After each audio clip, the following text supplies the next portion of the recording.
Corona खदशे सबब सिंध समेत कोट गुलाम मोहम्मद शहर में लॉकडाउन मड़े समूरा कारोबार तो बंद कया विया आहिनि, पर कोरोना का बचण लाइ मास्क पाइण समेत एहतियाती तदाबीरूं इख्तियार करण वारो अमल किथे बि नज़र नथो अचे।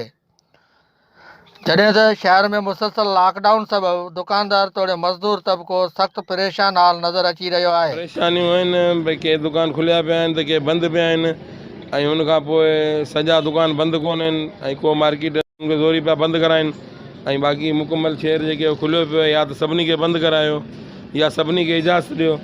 आवाम के कोई रिलीफ कोन रही। असां गाॾियुनि वारा दुकान वारा जेके बि कमकार वारा ॾाढा परेशान आहियूं। सामान खंडु चांहि राशन पाणी उहे महांगो लॻो पियो आहे। असां रक्षानारनि खे का सवारी कोन थी मिले। दुकानूं अधु खुलियल आहिनि त अधु बंदि आहिनि। मजबूरियूं जाम आहिनि, परेशानियूं जाम आहिनि। हुकूमत जे तरफ़ां को रिलीफ कोन पई मिले। गुलाम मोहम्मद जो लॉकडाउन जे हवाले सां इहो त कारोबार सभु खुलियो पियो आहे। ग़रीब माण्हू परेशान आहे, ग़रीब माण्हू परेशान थिए थो। कारोबार बंदि करण त मुतासिर थिए लॻे, हालात ख़राबु आहिनि, महंगाई भी जाम चोट ते चढ़ियल आहे, त ग़रीब तबिको जाम परेशान आहे। पहिरीं त बिस्मिल्लाहिर्रहमानिर्रहीम चवण जो मुंहिंजो मक़सदु इहो, लॉकडाउन सख़्तु हली रहियो आहे, कारोबार सभु बंदि लॻा पिया आहिनि।